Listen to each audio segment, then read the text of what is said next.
Action is required if you want to be successful. The only way to start to improve your life is to start.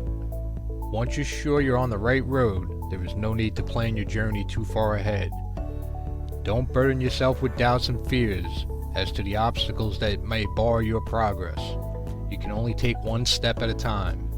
You don't need to know all the answers in advance. Just maintain a clear idea of the goal you want to reach, and the answers will come in their own time. If you can't get up to courage to begin, you'll have the courage to succeed. It's the job you never start that takes the longest to finish. Go after what you want and you'll get it. 80% of success is showing up.